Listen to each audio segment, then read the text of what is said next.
ओम श्री साई नाथाय नमः। श्री साई सच्चरित्र अध्याय 30। शिरडी को खींचे गए भक्त।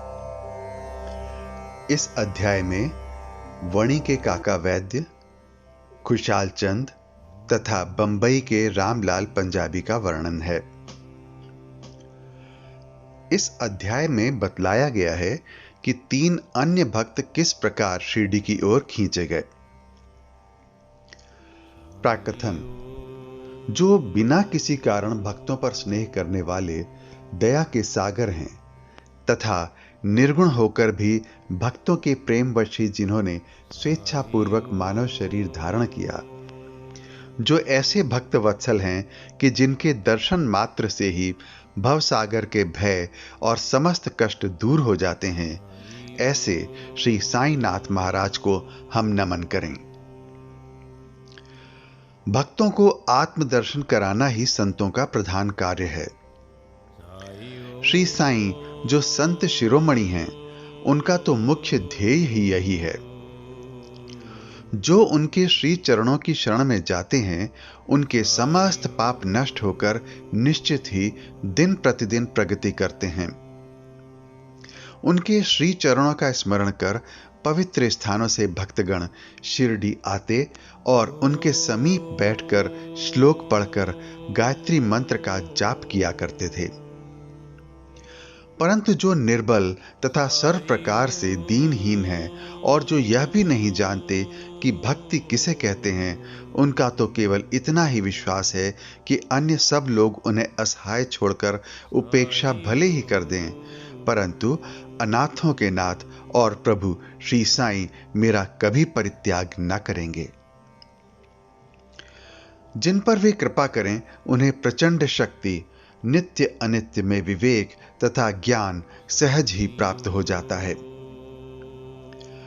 वे अपने भक्तों की इच्छाएं जानकर उन्हें पूर्ण किया करते हैं, इसीलिए भक्तों को मनोवांछित फल की प्राप्ति हो जाया करती है और वे सदा कृतज्ञ बने रहते हैं।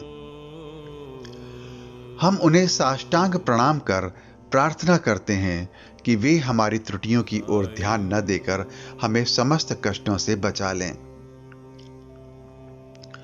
जो विपत्तिग्रस्त प्राणी इस प्रकार श्री साईं से प्रार्थना करता है, उनकी कृपा से उसे पूर्ण शांति तथा सुख समृद्धि प्राप्त होती है। श्री हेमाड पंत कहते हैं कि हे मेरे साईं, तुम तो दया के सागर हो। यह तो तुम्हारी ही दया का फल है जो आज यह साईं सच्चरित्र भक्तों के समक्ष प्रस्तुत है। अन्यथा मुझ में इतनी योग्यता कहां जो ऐसा कठिन कार्य करने का दुस्साहस भी कर सकता।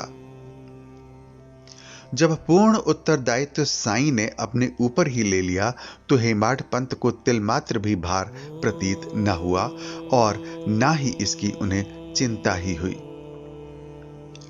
श्री साईं ने इस ग्रंथ के रूप में उनकी सेवा स्वीकार कर ली। यह केवल उनके पूर्व जन्म के शुभ संस्कारों के कारण ही संभव हुआ, जिसके लिए वे अपने को भाग्यशाली और कृतार्थ समझते हैं। नीचे लिखी कथा कपोल कल्पित नहीं, वरन विशुद्ध अमृत तुल्य है। इसे जो हृदयंगम करेगा, उसे श्री साईं की महानता और सर्वव्यापकता विदित हो जाएगी। परंतु जो वाद विवाद और आलोचना करना चाहते हैं, उन्हें इन कथाओं की ओर ध्यान देने की आवश्यकता भी नहीं है। यहां तर्क की नहीं, वरन प्रगाढ़ प्रेम और भक्ति की अत्यंत अपेक्षा है। विद्वान भक्त तथा श्रद्धालु जन अथवा जो अपने को साईं पद सेवक समझते हैं, उन्हें ही ये कथाएं रुचिकर तथा शिक्षाप्रद प्रतीत होंगी। अन्य लोगों के लिए तो वे निरी कपोल कल्पनाएं ही हैं। श्री साईं के अंतरंग भक्तों को श्री साईं लीलाएं कल्पतरु के सदृश हैं। श्री साईं लीला रूपी अमृतपान करने से अज्ञानी जीवों को ज्ञान, गृहस्थाश्रमियों को संतोष तथा मुमुक्षुओं को एक उच्च साधन प्राप्त होता है। अब हम इस अध्याय की मूल कथा पर आते हैं। काका जी वैद्य। नासिक जिले के वणी ग्राम में काकाजी वैद्य नाम के एक व्यक्ति रहते थे। वे श्री सप्तशृंगी देवी के मुख्य पुजारी थे। एक बार वे विपत्तियों में कुछ इस प्रकार ग्रसित हुए कि उनके चित्त की शांति भंग हो गई और वे बिल्कुल निराश हो उठे।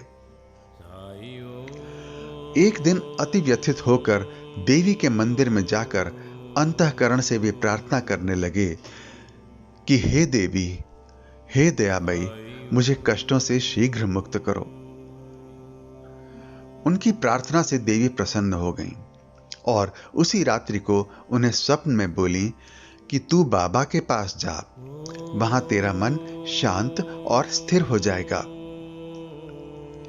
बाबा का परिचय जानने को काकाजी बड़े उत्सुक थे, परंतु देवी से प्रश्न करने के पूर्व ही उनकी निद्रा भंग हो गई। वे विचारने लगे कि ऐसे ये कौन से बाबा हैं जिनकी ओर देवी ने मुझे संकेत किया है। कुछ देर विचार करने के पश्चात वे इस निष्कर्ष पर पहुंचे कि संभव है कि वे त्र्यंबकेश्वर बाबा अर्थात शिव ही हों। इसलिए वे पवित्र तीर्थ त्र्यंबक नासिक गए और वहां 10 दिन व्यतीत किए। वे प्रातःकाल उठकर स्नानादि से निवृत्त हो रुद्र मंत्र का जाप कर साथ ही साथ अभिषेक व अन्य धार्मिक कृत्य भी करने लगे, परंतु उनका मन पूर्ववत ही अशांत बना रहा। तब फिर अपने घर लौटकर वे अति करुण स्वर में देवी की स्तुति करने लगे। उसी रात्रि में देवी ने उन्हें पुनः स्वप्न में दर्शन देकर कहा कि तू व्यर्थ ही त्र्यंबकेश्वर क्यों गया? बाबा से तो मेरा अभिप्राय था शिरडी के श्री साईं समर्थ से। अब काका जी के समक्ष मुख्य प्रश्न यह उपस्थित हो गया कि वे कैसे और कब शिरडी जाकर बाबा के श्री दर्शन का लाभ उठाएं। यथार्थ में यदि कोई व्यक्ति किसी संत के दर्शन को आतुर हो तो केवल संत ही नहीं, भगवान भी उसकी इच्छा पूर्ण कर देते हैं। वस्तुतः यदि पूछा जाए तो संत और अनंत एक ही हैं और उनमें कोई भिन्नता नहीं। यदि कोई कहे कि मैं स्वतः ही अमुक संत के दर्शन को जाऊंगा तो इसे निरे दंभ के अतिरिक्त और क्या कहा जा सकता है। संत की इच्छा के विरुद्ध उनके समीप जाकर कौन दर्शन ले सकता है? उनकी सत्ता के बिना वृक्ष का एक पत्ता भी नहीं हिल सकता। जितनी तीव्र उत्कंठा संत दर्शन की होगी तदनुसार ही उसकी भक्ति और विश्वास में वृद्धि होती जाएगी और उतनी ही शीघ्रता से उनकी मनोकामना भी पूर्ण होगी। जो निमंत्रण देता है वह आदर आतिथ्य का प्रबंध भी करता है। काका जी के संबंध में सचमुच यही हुआ। श्यामा की मान्यता। जब काका जी शिरडी यात्रा करने का विचार कर रहे थे, उसी समय उनके यहां एक अतिथि आया जो कि श्यामा के अतिरिक्त और कोई न था। श्यामा बाबा के अंतरंग भक्तों में से थे। वे ठीक इसी समय वणी में क्यों और कैसे आ पहुंचे, अब हम इस पर दृष्टि डालें। बाल्यावस्था में वे एक बार बहुत बीमार पड़ गए थे। उनकी माता ने अपनी कुल देवी सप्तशृंगी से प्रार्थना की कि यदि मेरा पुत्र निरोग हो जाए तो मैं उसे तुम्हारे चरणों पर लाकर डालूंगी। कुछ वर्षों के पश्चात ही उनकी माता के स्तन में दाद हो गई। तब उन्होंने पुनः देवी से प्रार्थना की कि यदि मैं रोग मुक्त हो जाऊं तो मैं तुम्हें चांदी के 2 स्तन चढ़ाऊंगी। पर ये दोनों वचन अधूरे ही रहे। परंतु जब वे मृत्यु शैया पर पड़ी थीं, तो उन्होंने अपने पुत्र श्यामा को समीप बुलाकर उन दोनों वचनों की स्मृति दिलाई तथा उन्हें पूर्ण करने का आश्वासन पाकर प्राण त्याग दिए। कुछ दिनों के पश्चात वे अपनी यह प्रतिज्ञा भूल गए और इसे भूले पूरे 30 वर्ष व्यतीत हो गए। तभी एक प्रसिद्ध ज्योतिषी शिरडी आए और वहां लगभग 1 मास ठहरे। श्रीमान बूटी साहब और अन्य लोगों को बतलाई उनकी सभी भविष्यवाणी प्रायः सही निकली, जिनसे सबको पूर्ण संतोष था। श्यामा के लघु भ्राता बापा जी ने भी उनसे कुछ प्रश्न पूछे। तब ज्योतिषी ने उन्हें बताया कि तुम्हारे ज्येष्ठ भ्राता ने अपनी माता को मृत्युशैया पर जो वचन दिए थे उनके अब तक पूर्ण न किए जाने के कारण देवी असंतुष्ट होकर उन्हें कष्ट पहुंचा रही हैं। ज्योतिषी की बात सुनकर श्यामा को उन अपूर्ण वचनों की स्मृति हो आई। अब और विलंब करना खतरनाक समझकर उन्होंने सुनार को बुलाकर शीघ्र चांदी के 2 स्तन तैयार कराए और उन्हें मस्जिद में ले जाकर बाबा के समक्ष रख दिया तथा प्रणाम कर उन्हें स्वीकार कर वचन मुक्त करने की प्रार्थना की। श्यामा ने कहा कि मेरे लिए तो सप्तशृंगी देवी आप ही हैं, परंतु बाबा ने साग्रह कहा कि तुम इन्हें स्वयं ले जाकर देवी के चरणों में अर्पित करो। बाबा की आज्ञा व उदी लेकर उन्होंने वणी को प्रस्थान कर दिया। पुजारी का घर पूछते पूछते वे काका जी के पास जा पहुंचे। काका जी इस समय बाबा के दर्शनों को बड़े उत्सुक थे और ठीक ऐसे ही मौके पर श्यामा भी वहां पहुंच गए। वह संयोग भी कैसा विचित्र था। काका जी ने आगंतुक से उनका परिचय प्राप्त कर पूछा कि आप कहां से पधार रहे हैं। जब उन्होंने सुना कि वे शिरडी से ही आ रहे हैं तो वे एकदम प्रेमोन्मत्त हो श्यामा से लिपट गए और फिर दोनों का श्री साईं लीलाओं पर वार्तालाप आरंभ हो गया। अपने वचन संबंधी कृत्यों को पूर्ण कर वे काका जी के साथ शिरडी लौट आए। काका मस्जिद पहुंचकर बाबा के श्री चरणों से जा लिपटे। उनके नेत्रों से प्रेमाश्रुओं की धारा बहने लगी और उनका चित्त स्थिर हो गया। देवी के दृष्टांत अनुसार जैसे ही उन्होंने बाबा के दर्शन किए उनके मन की अशांति तुरंत नष्ट हो गई और वे परम शांति का अनुभव करने लगे। वे विचार करने लगे कि कैसी अद्भुत शक्ति है कि बिना कोई संभाषण या प्रश्नोत्तर किए अथवा आशीष पाए मात्र दर्शन से ही अपार प्रसन्नता हो रही है। सचमुच में दर्शन का महत्व तो इसे ही कहते हैं। उनके तृषित नेत्र साईं चरणों पर स्थिर हो गए और वे अपनी जिह्वा से एक शब्द भी ना बोल सके। बाबा की अन्य लीलाएं सुनकर उन्हें अपार आनंद हुआ और वे पूर्णतः बाबा के शरणागत हो गए। सब चिंताओं और कष्टों को भूलकर वे परम आनंदित हुए।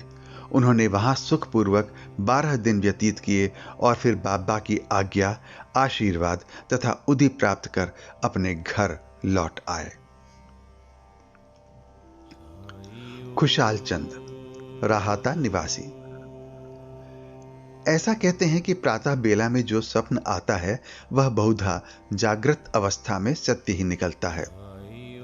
ठीक है, ऐसा ही होता होगा, परंतु बाबा के संबंध में समय का ऐसा कोई प्रतिबंध नहीं था। ऐसा ही एक उदाहरण प्रस्तुत है।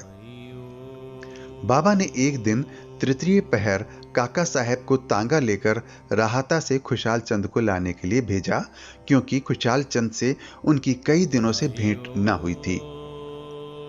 राहाता पहुंचकर काका साहब ने यह संदेश उन्हें सुना दिया। यह संदेश सुनकर उन्हें महान आश्चर्य हुआ और वे कहने लगे कि दोपहर को भोजन के उपरांत थोड़ी देर मुझे झपकी आ गई थी। तभी बाबा स्वप्न में आए और मुझे शीघ्र ही शिरडी आने को कहा, परंतु घोड़े का उचित प्रबंध ना हो सकने के कारण मैंने अपने पुत्र को यह सूचना देने के लिए ही उनके पास भेजा था। जब वह गांव की सीमा तक ही पहुंचा था तभी आप सामने से तांगे में आते दिखे। वे दोनों उसी तांगे में बैठकर शिरडी पहुंचे तथा बाबा से भेंट कर उन्हें बड़ी प्रसन्नता हुई। बाबा की यह लीला देख खुशाल चंद गदगद हो गए। बंबई के रामलाल पंजाबी। बंबई के एक पंजाबी ब्राह्मण श्री रामलाल को बाबा ने स्वप्न में एक महंत के वेश में दर्शन देकर शिरडी आने को कहा। उन्हें नाम ग्राम का कुछ भी पता न चल रहा था। उनको श्री दर्शन करने की तीव्र उत्कंठा तो थी, परंतु पता ठिकाना ज्ञात न होने के कारण वे बड़े असमंजस में पड़े हुए थे। जो आमंत्रण देता है वही आने का प्रबंध भी करता है, और अंत में हुआ भी वैसा ही। उसी दिन संध्या समय जब वे सड़क पर टहल रहे थे तो उन्होंने एक दुकान पर बाबा का चित्र टंगा देखा। स्वप्न में उन्हें जिस आकृति वाले महंत के दर्शन हुए थे वे इस चित्र के ही सदृश थे।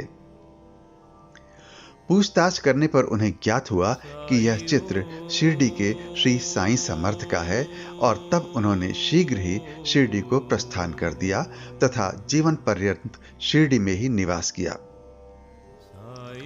इस प्रकार बाबा ने अपने भक्तों को अपने दर्शन के लिए शिरडी में बुलाया और उनकी लौकिक तथा पारलौकिक समस्त इच्छाएं पूर्ण की। श्री सद्गुरु साईनाथार्पणमस्तु। शुभम भवतु।